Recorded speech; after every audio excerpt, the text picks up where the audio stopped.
Hello everybody, welcome back to my channel, the channel which always presents 360 videos while having me talking about what I think about the world and my ideology and my experiences.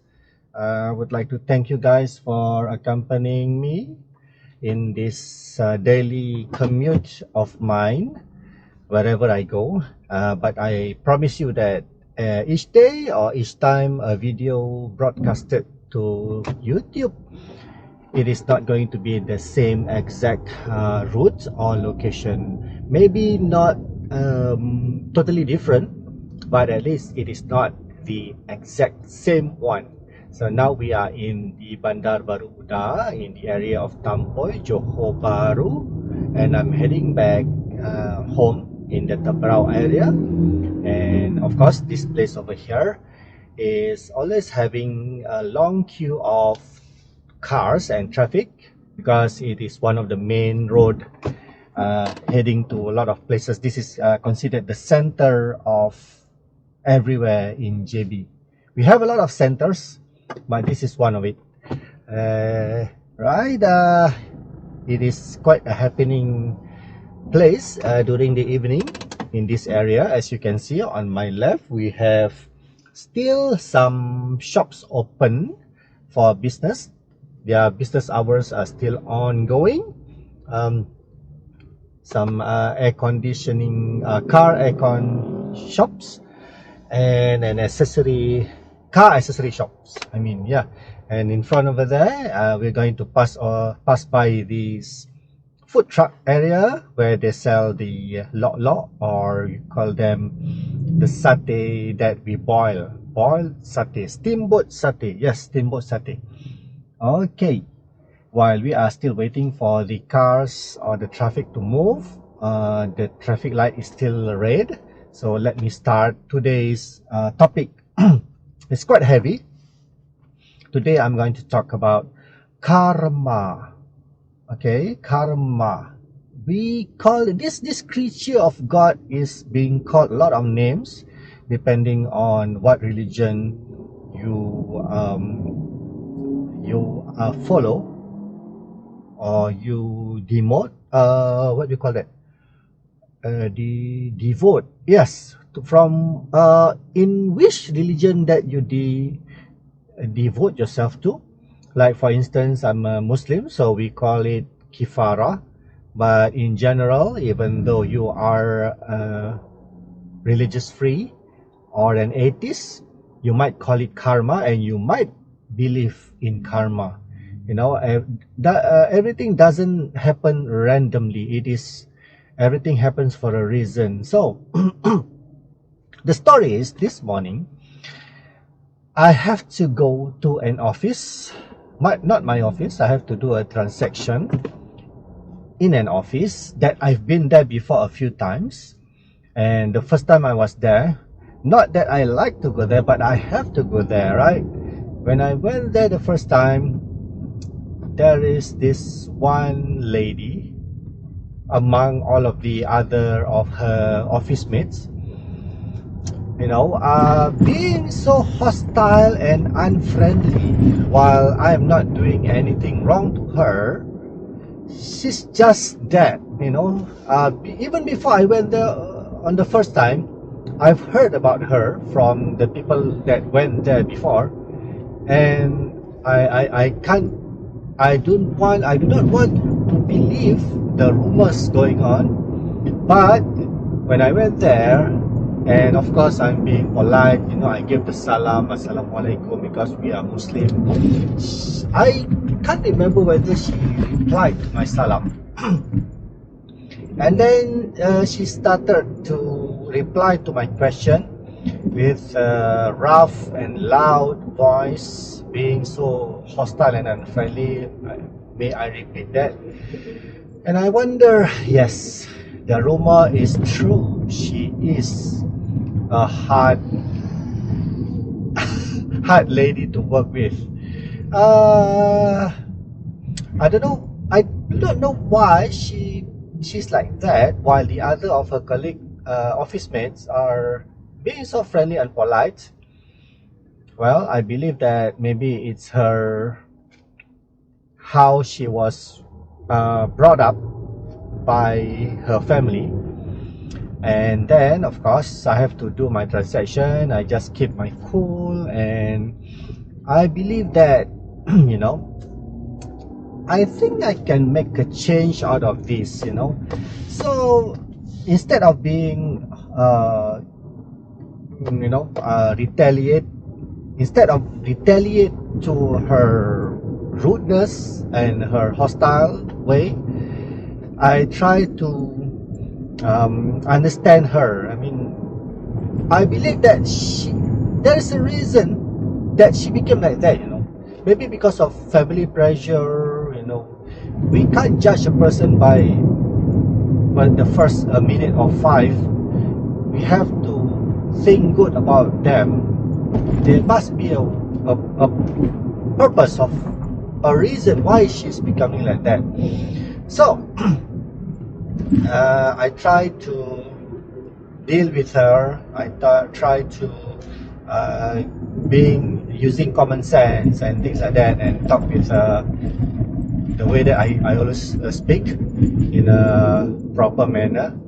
And you know, and then I found out that whichever that the topic or the question that I asked her, and we discuss about things that really abide to the regulation, because I understand she has to follow the regulation over there, but she doesn't have to be rude. But when we talk about when we talk sense, in common sense, then she started to slow down, and I got what I need. And then another client came in at the same time. And you know what? Excuse me. She came back to her hostile way again. And I believe that, yeah, she treated everybody during the first confrontation, or the first meeting. That's the way that she deal with persons. And then when the guy left, she speaks to me in a good manner, a proper way. And then there is this one guy that came in, one of her office mate. He came in, and this guy is also has the same bad manners as this lady is. Wow. So I thought, like, okay, probably this lady is infected by this guy, right? But I don't mind. I don't have any business to do with this guy. So I finish up my transaction, and then I have to come back again another day before today. And she welcomed me in a very courteous manner, because she knows me, she remembers me, probably because I treated her nicely, even though she's so hostile. So that brings a good memory to her mind that Rosalie, my name, is a person that you can be a friend with, right? So that was the second time. Got the things that I got, and then this morning I went there again for a different purpose, different transaction. And you know what? She was not there, and I got to know that the guy that was rude too wasn't there anymore too. So I asked her colleague, her office mate, where they went, and she said that both of them were transferred to another place.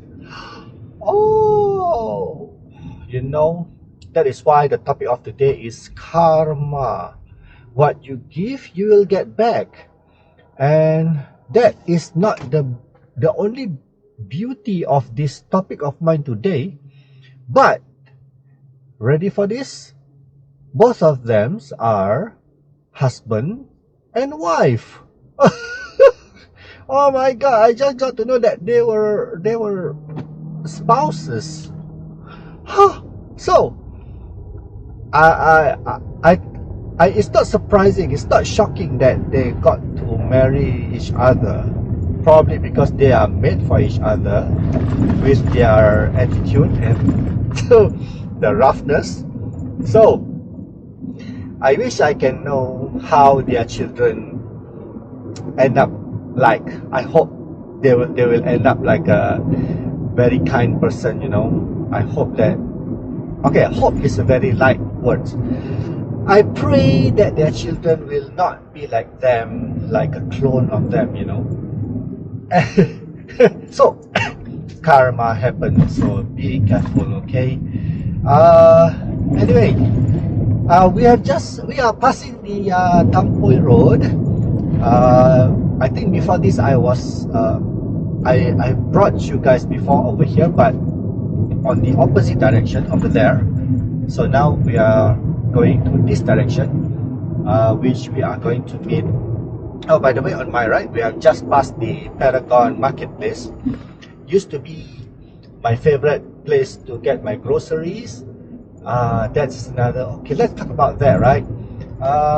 They sell a lot of those groceries like chicken, fish, those kind of market things or food. I always get wet things from them, but I always get dry things like sundries from Hero Market. But now I've changed from going to there, which is the TF Mart inside of the Paragon Marketplace just now. And we started going to like Basti Express, Village Grocer, Jaya Grocer, what else? Or Lulu Market in Topen, you know, those kind of places that I used to judge them as being expensive. But wait a minute, you know, every time I went to that TF Mart and I spent 100 ringgit and I got a half-filled shopping cart, but then every time that my wife cooks, if doesn't matter for me to bring it to the office for a bento or to have a meal at home for dinner later, we always throw away leftovers, a lot of leftovers, fish, chicken, you know, vegetables. And then I realized, why are we doing this? Because the mentality is there that the fish that they sell is of the cheaper ranges.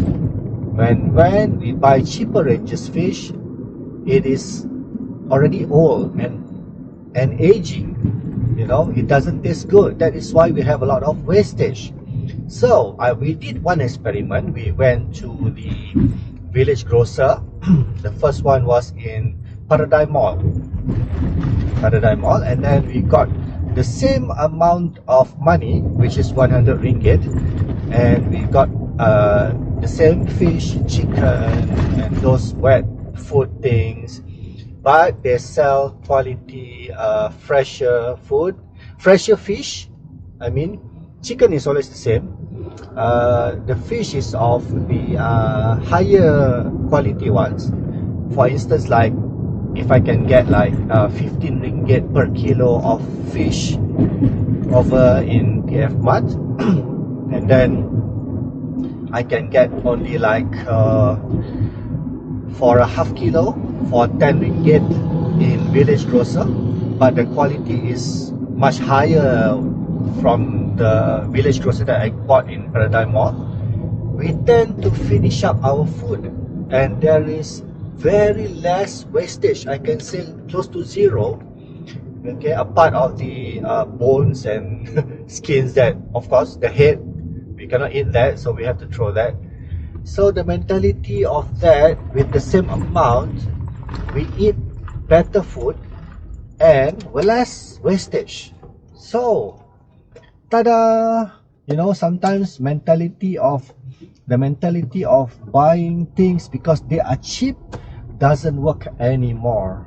You have to go for quality, alright? Because you are going to spend the same amount of money, and then you get to shop in a more comfortable atmosphere.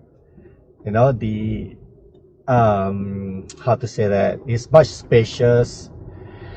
and the car park are covered, you know. And a part of going to the village grocer, you can also go to window shop before you go to the village grocer, because village grocer is placed inside Paradigm Mall, which is one of the biggest shopping mall in Johor Bahru. And even the one that we went to the village grocer in Mid Valley, South Key, is much better. Is the mall is not as big as Paradigm Mall, but it is from the you know, premium quality, premium brands. So doing the window shopping there is much more pleasant. And we end the day by going into the village grocer to shop our groceries, and we went back, and as I told you, less wastage. So the mentality is there. So wow, we got two topics today. Maybe I will split this video into two. One is karma, another one is the mentality. Or maybe I just leave this today's topic to be about karma, and I'm going to talk more about the mentality of buying cheap things, which doesn't work, in another day, right?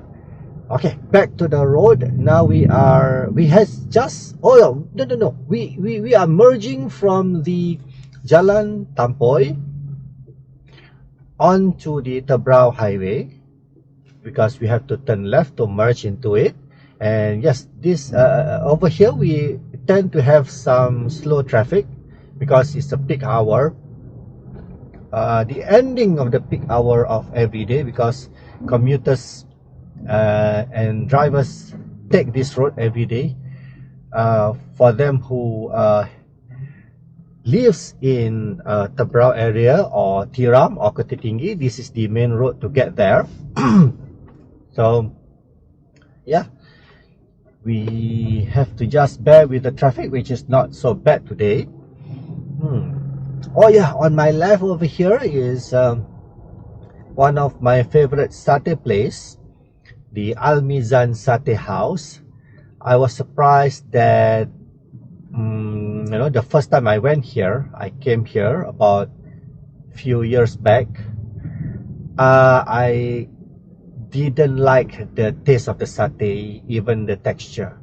And then my wife said that it's good, but to me it's like, man, I've had better. But surprisingly, since the second trip over here, and the third and the fourth and the fifth and more, until like the last time I went here was about 2 weeks before, having some satay, and I like them.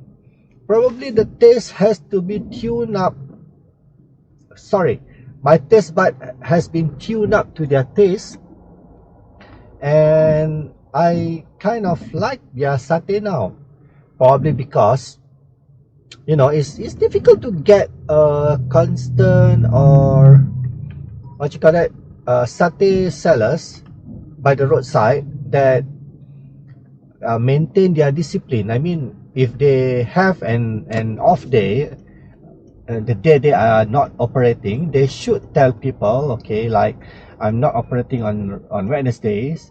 Or even if they don't inform, but we can just play around, play by ears, like you know, when we go there every Wednesday and it's not open, so we set in our mind that okay, so he's closed on Wednesday. But no, they are not constant in their off days. Sometimes they are not operating on Wednesday, sometimes they are closed on Friday, sometimes they are closed on Mondays, you know. Probably, yes, we can't blame them. Sometimes they are part-timers when they came back from their work, their office, and then they pack up their satay into their cars, and they just sell their satay in the evenings, you know. But at least be constant about your discipline, you know. Doesn't matter if, like, say you open a little bit late during the every evening, because probably you have to stay back for some things that you have to settle in your office or your daily job. But please maintain the discipline of your business and set one day that you are not operating, so that people knows and do not get disappointed when they go to your place and then you are not open. But back to the story, Al Mizan Satay House, they are open. Oh, I forgot. Yeah, you can always Google Al Mizan Satay House. They have one day that they are not operating, I believe, or maybe every day. So the fact is, I like them because every time I have a craving for satay and I head to their center here or even their HQ in Bandar Baru Uda, they will be there and they have satay waiting for us to enjoy, right? So discipline, again, discipline is an important fact in doing a business. All right. Yep. So yes, we are still stuck in this jam. We have to be tolerate with each other. Now keep your patience and keep your temper down, because temper is the only thing that you will regret when you lose it. When you lose your temper, you'll regret it, right? Anyway, losing something is not always a good thing. It's always not a good thing. Yeah, okay. Right, so I think this jam is going to be for another 3 or 4 minutes. Oh, I have to show you something. Okay, bear with me just for a while. I have to show you one place that you can also go and get your grocery from. It is called the Pandan Marketplace. Yeah, let's call it Pandan Marketplace. Okay, Pandan is the center here, the place, the area. Marketplace is, I'm not saying that their name is really Pandan Marketplace, but they sell groceries and sundries and things like that. So over here, their specialities is they sell big fishes. Yes, some can be like this long, and weight about almost 10 kilos. So for you guys who run a restaurant and you need stocks of fish, big ones, and you want to buy box of chicken, then you can get it over here. Right. Not necessarily the people or the customers who came here are people who runs restaurants, but half of them are also commercial. No, not commercial. Normal homeowners that buy the groceries for their own consumption, for their family. Probably they have a big family, so they have to buy big box of chicken and big fishes, because when you buy big fishes, actually you are saving your money, because when you buy one big fish, there is only one head and one tail to spare. But if you buy 20 pieces of fish, then you have 20 heads and 20 tails to waste. So in the end, buying a big fish is much more economical and efficient in terms of the meat that you get. Of course, the big ones cost more, but when you cut the head and tail, you'll get more economical. You'll be more economical to do that rather than buy 20 small fishes where you have to throw away the heads and the tails. Right, in a minute. Yeah, okay. So I'm gonna show you this Pandan Marketplace, and then we are going to call it a day for today's 360 degrees vlog. And again, thank you guys for joining me, accompanying me on my daily driving commute. Johor Bahru has been like slowly turning into Kuala Lumpur with all of the jams.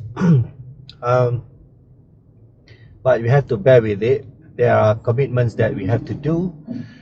So I hope that JB will start to build MRT or trains that all of us can use. But of course, if you decide to build MRTs or trains to commute, make sure that they are punctual, like the ones in Singapore. I'm not ashamed to mention their name because they are very efficient in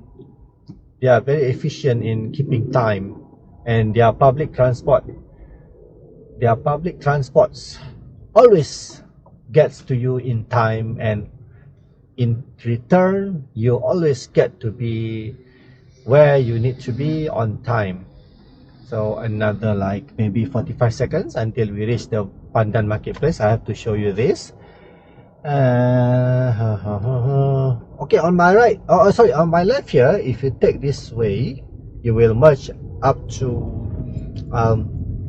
the EDL highway, where you can end up in Woodlands if you are going to Singapore. Right in front of us over here is the Plus Highway. Or am I wrong? Am I right? Yes, it is a Plus Highway. This is the Plus Highway, right? Yeah. The project Lebuh Raya Utara Selatan, the North-South Highway project. Right, we are closing there. There you go.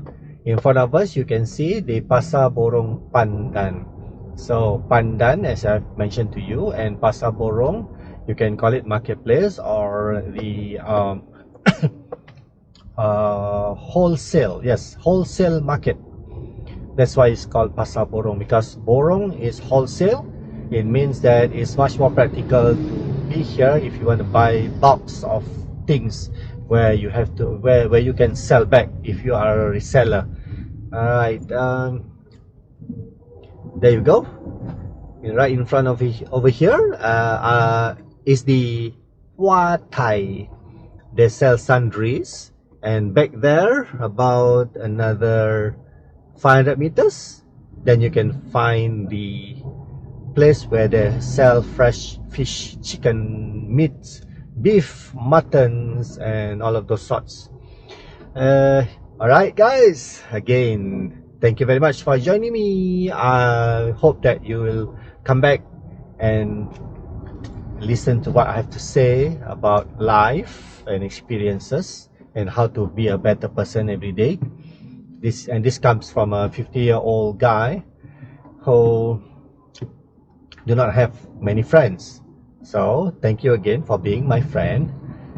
Yes, you are welcome to comment down here whichever you wish to ask, or maybe what I've said you don't disagree with. Maybe we can talk about it. But sometimes, yeah, you know, we have our own ideology, so we tend to think differently, not blaming each other.